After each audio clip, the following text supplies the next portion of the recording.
Namo Buddhaya, the Satasahasrika Prajnaparamita Sutram, the large sutra on perfect wisdom, the chapter 23rd, hard to fathom. The non-forsaking of the discrimination of the subject on the part of the Pratyekabuddhas. Thereupon those gods thought to themselves, what should one wish those to be like who are worthy to listen to the doctrine from Subhuti the Elder? Subhuti, those who learn the doctrine from me, one should wish to be like a magical illusion, to be like a magical creation. In consequence, they hear just nothing, study nothing, realize nothing. Gods, are then these beings like an illusion? Are then these dharma-hearers like an illusion? Are these beings like a magical creation? Are these dharma-hearers like a magical creation? Subhuti, so it is, O God, so it is. Like an illusion are those beings, like an illusion are those dharma-hearers.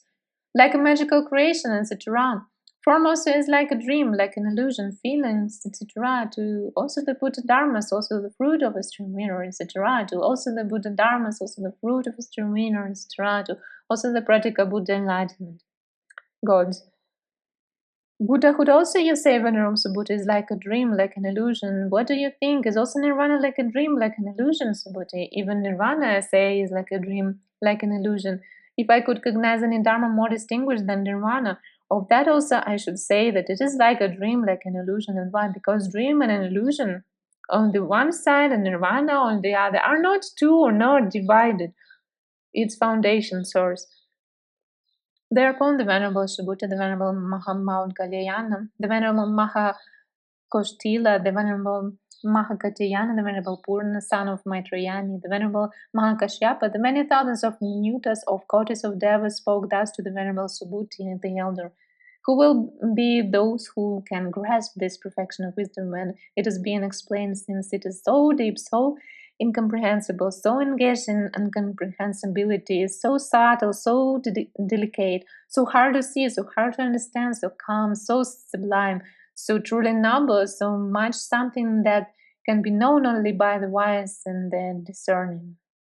Thereupon the Venerable Ananda said to those great disciples and to those deities, irreversible bodhisattva great beings can grasp it, or persons who have reached sound views, or has in whom the outflows have dried up, who have fulfilled their intentions, who have performed their duties under the genius of the past, who have planted wholesome roots under many coties of Buddhas, or sons and daughters of good family, who have been taken hold of by a good friend. But they again will not discriminate that form is empty or that emptiness is form. A feeling, etc., sunless, etc., wishless, etc., unproducer, unstopped, calm, isolated, and so forth, the skandhas, etc., to the knowledge of all modes, the conditioned element, the unconditioned element. Subhuti, there is no one who can grasp this perfection of wisdom, since it is so deep, so incomprehensible, so much something that can be known only by the wise and the discerning. And why? For therein no dharma whatsoever is being taught, indicated, or lit up. Therein, however, no dharma whatsoever is taught, indicated, or lit up. Therein no one will be able to grasp anything. Shariputra, by you, Venerable Subhuti, have in this perfection of wisdom, no. 3 vehicles been explained in detail, no vehicle of the disciple, no vehicle of the Pratyekabuddhas, no vehicle of the fully enlightened Buddhas. The existence of the Bodhisattva, the great beings, there is explained, and the paths of the Bodhisattvas, beginning with the first thought of enlightenment and ending with the 10th thought, the perfection of given, etc., to the applications of mindfulness, etc., to the all Dharani doors are explained as the assistance of all the Bodhisattvas, the great beings. It is then that the Bodhisattva who courses in perfect wisdom is reborn apparitionally, thus unfailing in his super knowledges, he will pass on from Buddha-field to Buddha-field, and those wholesome roots by which he will honor, etc., the Buddhas, the Lord, they will wax strong in him.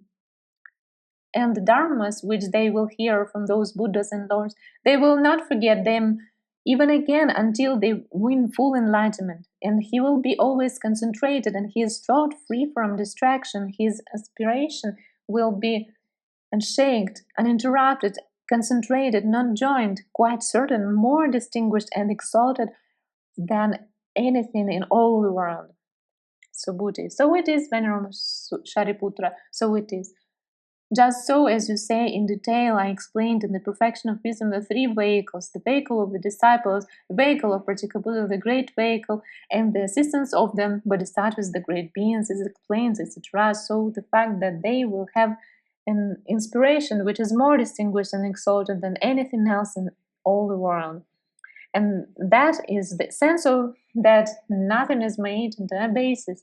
And what should not be made into a basis? A self, a being, etc., to one who sees, form, etc., to all knowledge. Shariputra.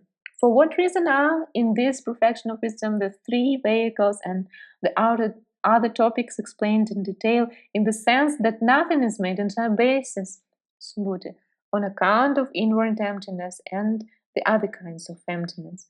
This is the end of 23rd chapter of the Large Sutra on Perfect Wisdom, Satasahasrika Prajnaparamita Sutram.